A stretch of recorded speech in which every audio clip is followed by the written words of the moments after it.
Pessoal, vamos fazer agora a parte 4. Vou iniciar a parte 4 dessa leitura. Do livro Segredos da Mente Milionária. Isso aí. Lembre-se de que o primeiro elemento de toda mudança é a conscientização. Faça uma autoanálise, conscientize-se, observe os seus pensamentos, os seus medos, as suas crenças, seus hábitos, as suas atitudes e a sua inação. Coloque-se sob a lente de um microscópio. Estude-se. A maioria de nós acredita que vive uma vida baseada em escolhas, mas em geral isso não é verdade. Mesmo sendo pessoas esclarecidas, ao longo de um dia tomamos poucas decisões que refletem a consciência que temos de nós mesmos naquele momento. Na maior parte do tempo, somos como robôs, agimos no automático, dirigidos por condicionamentos passados e por velhos hábitos. É nesse ponto que entra a conscientização. A consciência observa os nossos pensamentos e as nossas ações, para que vivamos das escolhas verdadeiras feitas no momento presente, em lugar de sermos governados por uma programação proveniente do passado. Princípio de riqueza. A consciência observa os nossos pensamentos e as nossas ações para que vivamos das escolhas verdadeiras feitas no momento presente, em lugar de sermos governados por uma programação proveniente do passado. Portanto, adquirimos consciência. Adquirindo consciência, você poderá viver do que é hoje em vez do que foi ontem. Conseguirá reagir apropriadamente às situações que se apresentam, fazendo uso de toda a gama e de todo o potencial das suas qualificações e dos seus talentos, em vez de reagir de forma inadequada aos acontecimentos, impelindo por medos e inseguranças do passado. Uma vez consciente, conseguirá ver a sua programação tal como ela é. Meras gravações de informações recebidas e aceitas no passado, quando você era muito jovem para conhecer algo melhor. Entenderá que esse condicionamento não é quem você é, mas quem escolheu ser. Compreenderá que você não é a gravação, e sim o gravador, que não é o conteúdo do copo, mas o próprio copo. De fato, a genética pode ter influência nisso tudo.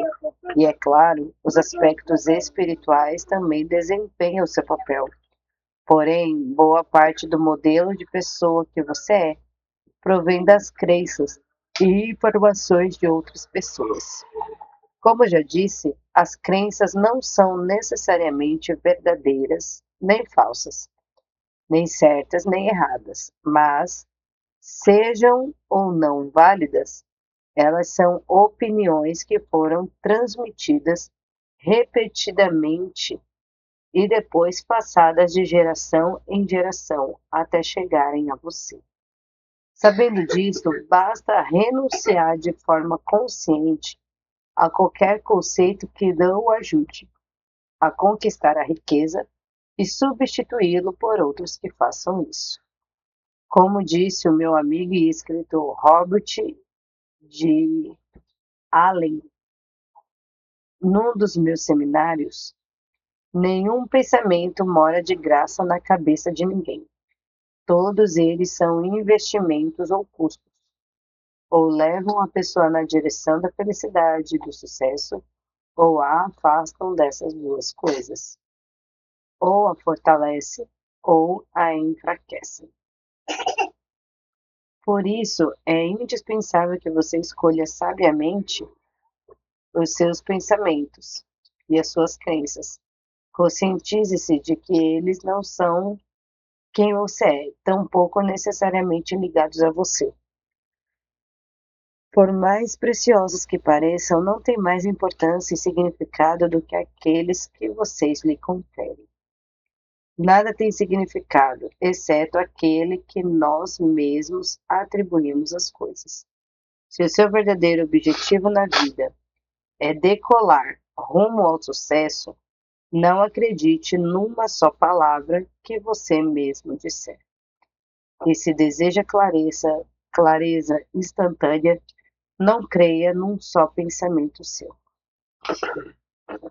Caso você seja como a maioria das pessoas, vai acreditar em algo nesse inteirinho.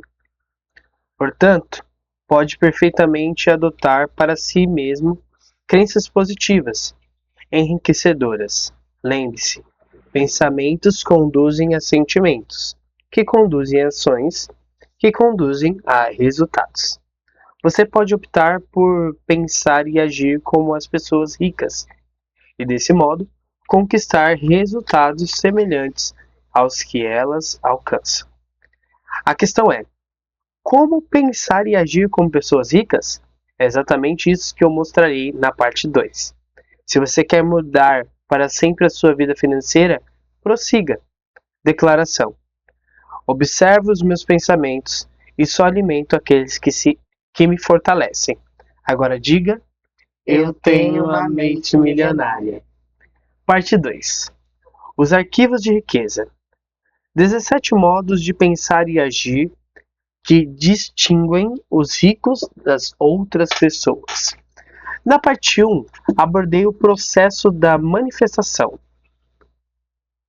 Lembre-se, pensamentos conduzem a sentimentos, sentimentos conduzem a ações e ações conduzem a resultados. Tudo tem início com os pensamentos. Não é espantoso que, embora esse poderoso mecanismo seja a base da nossa vida, a maioria de nós não faz a menor ideia de como ele funciona. Comece dando uma rápida olhada em como a sua mente trabalha. Metaforicamente falando, ela não é nada mais do que um grande armário cheio de arquivos, similar ao que você talvez tenha na sua casa ou no escritório. Toda informação que entra ali é etiquetada e guardada nesse arquivo, de fácil acesso para ajudar a nossa sobrevivência. Você percebeu? Eu não disse prosperidade, disse sobrevivência. Em cada situação, você recorre a esses arquivos mentais para determinar a sua reação. Digamos, por exemplo, que se trata de uma oportunidade financeira. Você vai automaticamente até os arquivos que têm a etiqueta dinheiro e, com base neles, decide o que fazer. Os seus únicos pensamentos positivos a respeito desse assunto são aqueles armazenados nessas pastas. Ou seja, elas contêm tudo o que está guardado na sua mente sob essa categoria. As suas decisões se fundamentam naquilo que lhe parece lógico, sensato e apropriado naquele momento. Então você faz o que acredita ser melhor, o que você acredita ser a escolha certa. O problema, no entanto, é que a escolha certa pode não ser a escolha bem-sucedida. Na verdade, aquilo que faz total sentido para você pode produzir péssimos resultados. Digamos que a minha mulher está no shopping e vê uma bolsa verde em promoção com 25% de desconto. Ela se dirige imediatamente aos arquivos da sua memória com a pergunta: devo comprar essa bolsa?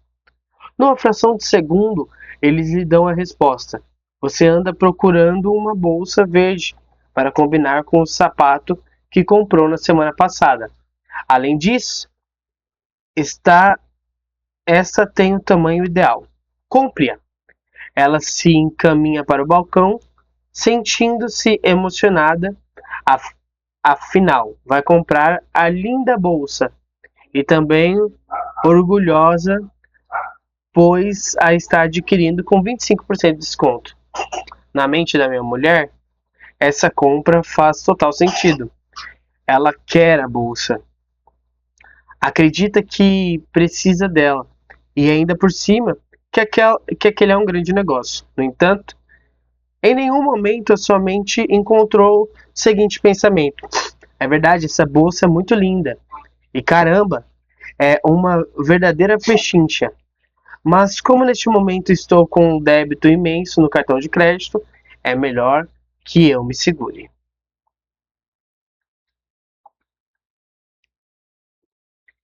A minha mulher não se deparou com essa informação porque esse dado não está em nenhum arquivo dentro da sua cabeça.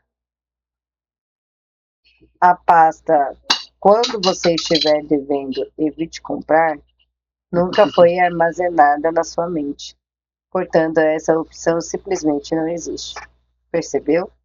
Se no seu armário só existem arquivos desfavoráveis ao sucesso financeiro, essas serão as únicas opções à sua disposição. Escolhas naturais, automáticas e que farão total sentido para você, mas cujo resultado final será um problema muito maior, ou, na melhor das hipóteses, alguma coisa medíocre. Inversamente, se na sua mente há arquivos favoráveis ao sucesso financeiro, você tomará de forma natural e automática decisões que conduzem a ele. Nem precisará refletir sobre o assunto. O seu modo normal de pensar resultará numa ação bem-sucedida, da mesma forma que o modo normal de pensar de Donald Trump produz riqueza. Não seria fantástico se você fosse naturalmente capaz de pensar como os ricos em matéria de dinheiro? Desejo muito que a sua resposta a essa pergunta tenha sido com certeza ou algo semelhante. Sim, você é capaz. Como disse anteriormente, o primeiro passo para qualquer mudança é a conscientização. Isso é, ponto de partida para pensar da mesma forma que os ricos e saber como eles pensam. As pessoas ricas pensam de um modo muito diferente de quem tem uma mentalidade pobre ou uma visão de classe média. Os seus pensamentos se distinguem em matéria de dinheiro, de riqueza, de si próprio, de outras pessoas e de praticamente todos os aspectos da vida. Nessa parte do livro, vou mostrar algumas diferenças e, para auxiliar no seu recondicionamento, instalarei na sua mente 17 arquivos de riquezas alternativos. Uau! Novos arquivos possibilitam novas escolhas. Eles o ajudarão a perceber quando você estiver racionando como um indivíduo de mentalidade pobre ou como alguém que tem uma visão de classe média, e a mudar conscientemente o seu foco para o modo de pensar das pessoas ricas. Lembre-se, você pode optar por maneiras de pensar favoráveis à sua felicidade e ao seu sucesso e deixar de lado as formas negativas. Princípio de riqueza. Você pode optar por maneiras de pensar favoráveis à sua felicidade e ao seu sucesso e deixar de lado as formas negativas. Antes de começar, quero alguns esclarecimentos. Primeiro, não tenho a menor intenção de menosprezar quem dispõe de poucos recursos financeiros, nem desejo dar a impressão de que não me sensibilizo com a sua situação. Não considero os ricos melhores do que ninguém, eles apenas têm mais dinheiro. Por outro lado, em alguns casos, para me assegurar de que você captará a mensagem, utilizo exemplos mais incisivos para diferenciar o modo como as pessoas pensam. Segundo, sempre que menciono indivíduos ricos, pessoas que vivem com grande dificuldade financeira e indivíduos que têm uma vida apenas satisfatória no que se refere às finanças, estou me referindo unicamente à sua mentalidade. a sua maneira característica de pensar e agir, e não a quantidade de dinheiro que elas têm ou ao seu valor para a sociedade. Terceiro, exponham a questão de maneira generalizada. Sei muito bem que nem todo rico, assim como nem toda pessoa que dispõe de recursos financeiros limitados ou simplesmente satisfatórios, é como apresento em alguns exemplos. Repito, o meu objetivo é destacar as diferenças entre as mentalidades, para ter certeza de que você entenderá os princípios e conseguirá utilizar. Quarto, de modo geral, menciono com menos frequência a visão de classe média, porque está acostumado a ser um híbrido da forma como os ricos pensam e da mentalidade pobre. O meu propósito, insisto, é que você se conscientize do lugar que ocupa na escala e raciocine como os ricos, caso queira ser um deles. Quinto, você pode ter a impressão de que muitos princípios dessa seção do livro têm mais a ver com hábitos e ações do que com formas de pensar. Lembre-se, as suas ações provêm dos seus pensamentos, que provêm dos seus as ações provêm dos seus pensamentos, que provêm dos as ações provêm dos seus sentimentos, que provêm dos seus pensamentos. Consequentemente, toda ação que conduz à riqueza é precedida de um modo de pensar que segue essa mesma direção. Finalmente, quero que se disponha a abrir mão da ideia que está certo, ou seja, que aceite deixar de fazer as coisas do seu modo. Por quê? Porque a sua forma de agir fez com que você chegasse exatamente à situação que está agora. Caso deseje um pouco mais dessa mesma experiência, continue a se conduzir à sua maneira. Mas se ainda não enriqueceu, talvez seja a hora de considerar uma alternativa indicada por alguém que tem muito dinheiro e já colocou milhares de pessoas na estrada da fortuna. A decisão é sua. Os conceitos que ensino são simples, porém muito profundos. Eles proporcionam mudanças reais para que as pessoas reais no mundo, para pessoas reais no mundo real. Como que é que eu sei? Na minha empresa, a Peak Potentics Training, todo ano recebo milhares de cartas e e-mails que relatam como cada um dos arquivos de riqueza modificou a vida das pessoas. Se você aprender o que são esses arquivos e usá-los, tenho absoluta confiança de que eles lhe darão a chance de transformar a sua vida também.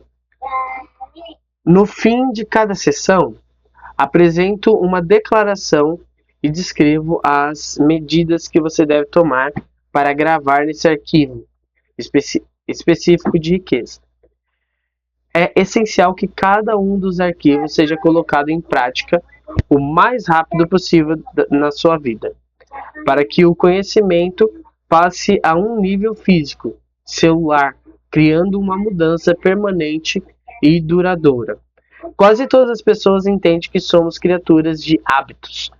O que elas não sabem é que existem dois tipos de hábitos: os de fazer e os de não fazer.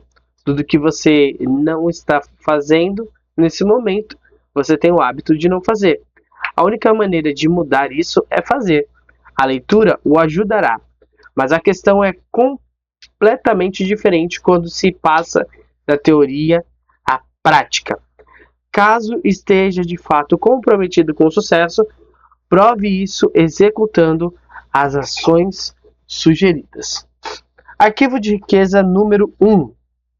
As pessoas ricas acreditam na seguinte ideia: eu crio a minha própria vida.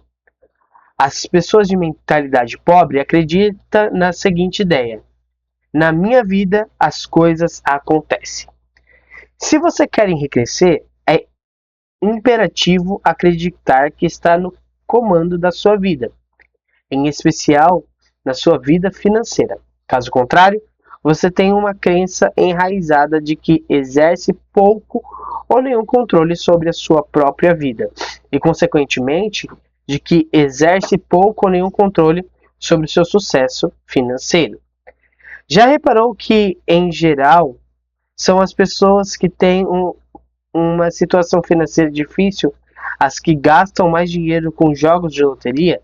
Elas realmente acreditam que a riqueza cairá no seu colo quando as bolinhas com seus números forem sorteados.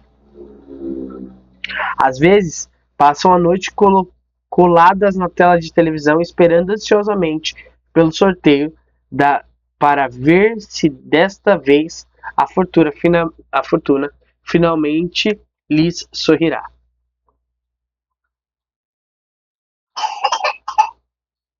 É claro? Isso. Estou aqui nesse outro lado. Acho que você tá com muito sono, né? É claro que todo mundo quer ganhar na loteria. E até os ricos jogam de vez em quando para se divertir.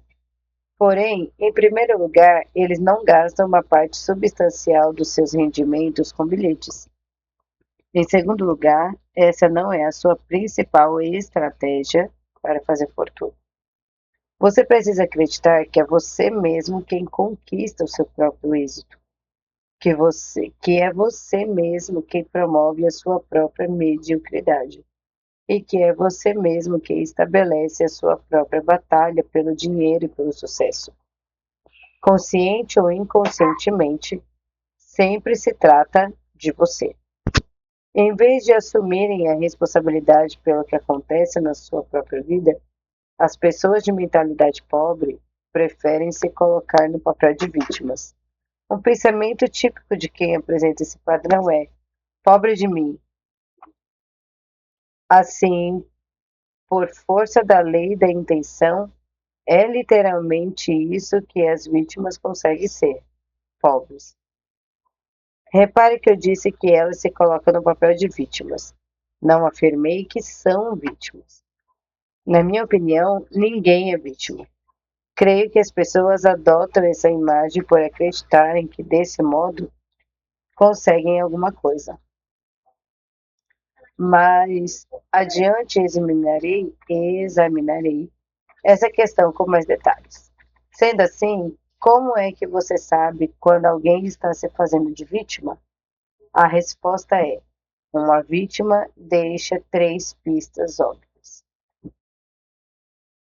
Pista número 1 da vítima: o culpado é os outros. Quando o assunto é o motivo de não serem ricas, as vítimas, na sua maioria, são especialistas no jogo da culpa. O objetivo desse jogo é ver para quantas pessoas e circunstâncias uma vítima consegue apontar o dedo sem jamais olhar para si mesma. É algo divertido, pelo menos para ela. Infelizmente, não é assim tão legal para qualquer um que tenha a má sorte de estar ao seu lado. A razão é simples: quem está muito próximo a ela se torna tão alvo fácil. A vítima põe a culpa na economia, no governo, na bolsa de valores, nos seus corretores, no ramo de negócios em que atua, no patrão, nos empregados, no gerente, nos diretores da empresa, no serviço de atendimento ao cliente, no departamento de entregas, no marido ou na sua mulher, no sócio, em Deus e, é claro, nos pais. A culpa é sempre de outra pessoa ou de outra coisa. O problema é invariavelmente alguém ou alguma coisa, nunca ela própria. A gente vê isso na maioria das áreas, né?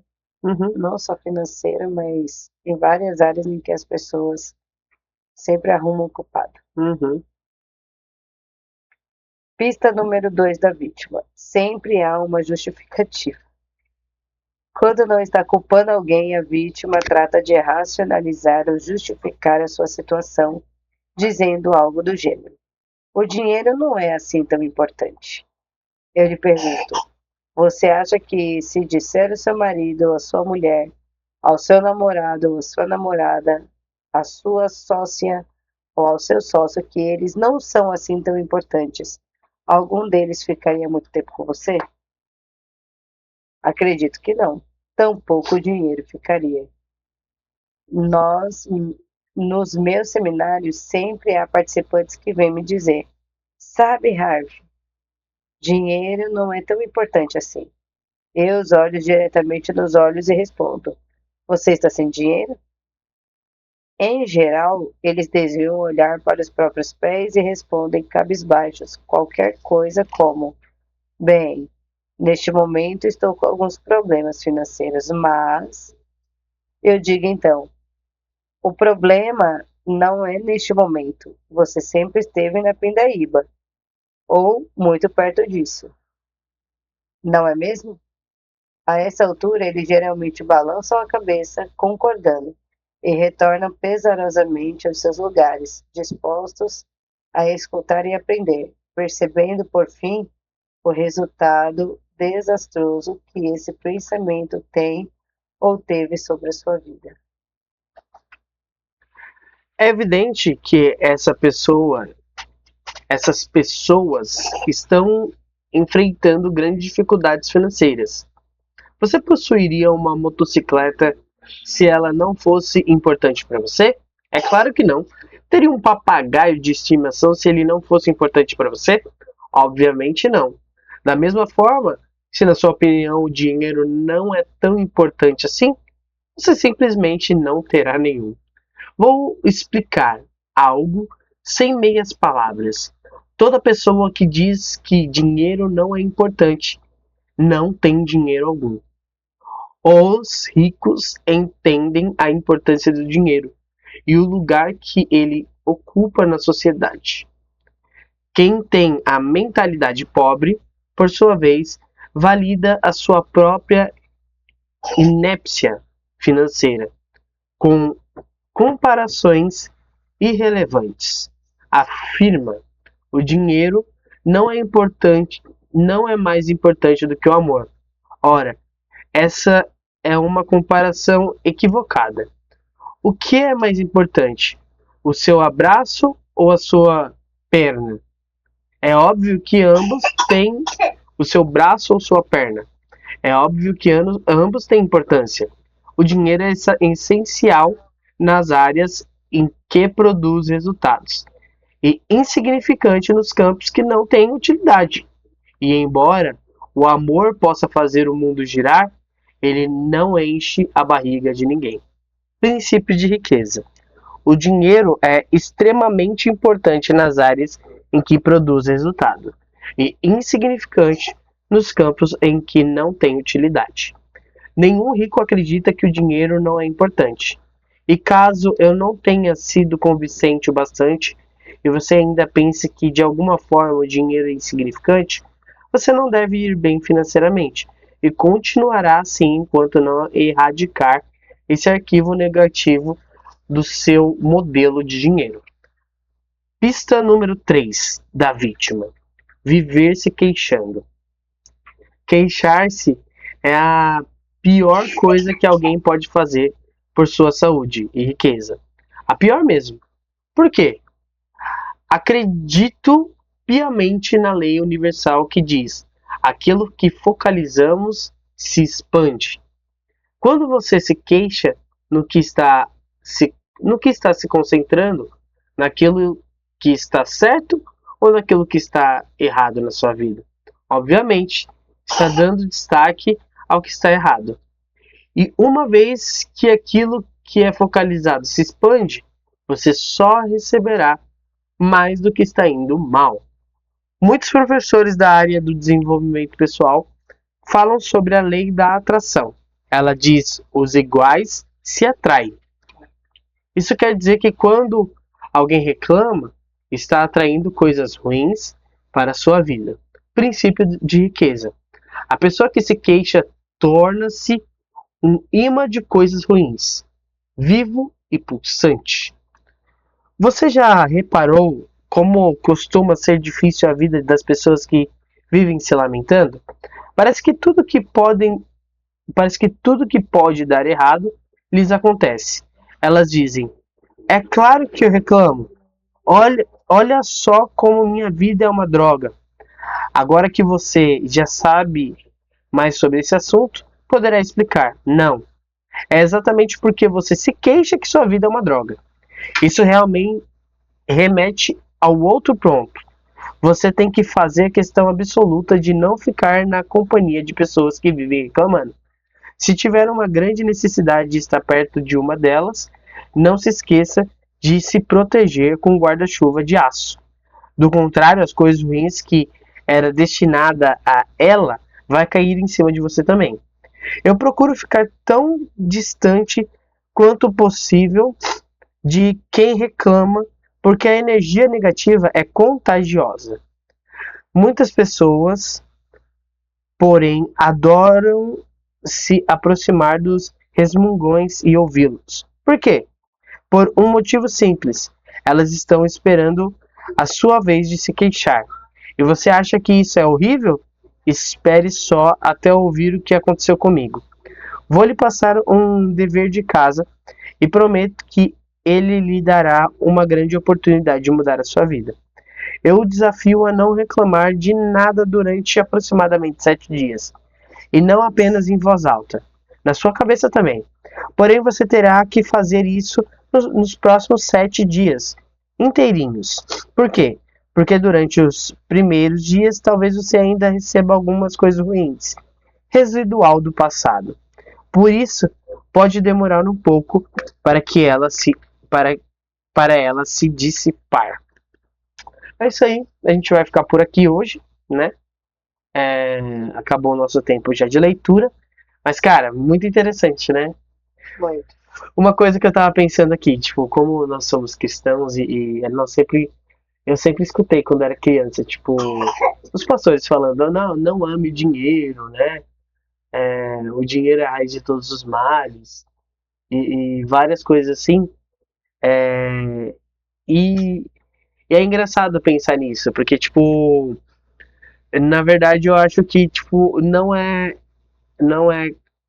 questão de você amar o dinheiro, mas sim você ficar obcecado por ele, né? De você, tipo, largar tudo pra correr atrás do dinheiro. Sim, que é quando você faz do dinheiro seu Deus, né? Quando você, que é mamon, né? Que era tipo mamon quando Jesus fala na Bíblia, né? E as pessoas gostam de colocar, por exemplo, a história do pobre rico, né? Do jovem rico, na verdade. Pobre rico, do jovem rico, falando que Jesus ele não largou tudo porque ele era rico e tal, mas na verdade ali eu acho que Jesus conhecia o coração dele, né? Sabia que o coração dele estava totalmente, inteiramente no dinheiro. Mas é interessante a gente pensar, porque sem dinheiro a gente não faz nada. Nem um morador de rua fica sem dinheiro. Nenhum mendigo que fica pedindo dinheiro no farol fica sem dinheiro, entendeu? É. Não que eu acho que tipo, a gente tem que largar a nossa vida para correr atrás do dinheiro. Eu acho que isso é errado. Acho que tem que ter um equilíbrio, né? Porque se você para a sua vida para correr atrás do dinheiro, um dia você vai usar o dinheiro para correr atrás da sua vida. É. Principalmente da saúde, né? Nessa área da saúde, Aham. né? E é aquele Porque você vai negócio. gastar toda a sua saúde no dinheiro e depois o dinheiro vai ter que. Você vai utilizar o dinheiro para recuperar a saúde. E saúde é uma coisa que você não recupera. E eu achei legal o que ele falou, por exemplo, sobre o amor e o dinheiro. Essa comparação que a galera coloca isso, né? A galera coloca, por exemplo, a saúde e o dinheiro, o amor e o dinheiro. Tudo querendo comparar uma coisa com outra que não tem nada a ver uma coisa com a outra. E aí ele compara o braço com a perna. Quem você gosta mais, o braço ou da perna? Não, eu gosto do meu corpo por completo, né? E a nossa vida é assim, né? Cada um tem uma função. Principalmente, tipo, pros cristãos, assim, tipo, se a galera pensar, se eu ganhar mais, né? Vamos dizer que a galera tem medo de ficar rico porque rico não entra no reino do céu. Mas se você ficar rico, quanto que vai ser seu dízimo para ajudar a igreja? Quantas pessoas você não pode, quantas instituições de caridade você não pode ajudar, ou levar o evangelho mais adiante e tudo mais? Mas eu acho que sei lá, é um pensamento que ficou enraizado, né, nas pessoas e às vezes a gente não para pensar, né, nessa questão do dinheiro. Porque se a gente analisar, às vezes as pessoas só têm medo, né, do que pode revelar dentro do seu coração de quem a pessoa é, Porque o poder o revela, poder, né? entendeu? Porque às vezes é uma ganância, muitas vezes incubada, né? É um orgulho, muitas vezes que está guardado, às vezes é uma mesquinhez também que Uhum, fica encoberta e que mexendo no lado financeiro vai mexer nessa área de dentro, sim. né? Vai muitas vezes revelar quem ela é, porque tem pessoa que, por exemplo, tem uma facilidade muito grande de ofertar. Uhum, Tem pessoas que são generosas por si só. E não é questão de dinheiro, entendeu? Tem pessoa que, tipo, não tem muito, mas o que ela tem, ela divide. uhum. O que ela tem, ela dá. E tem pessoas que têm e não distribuem.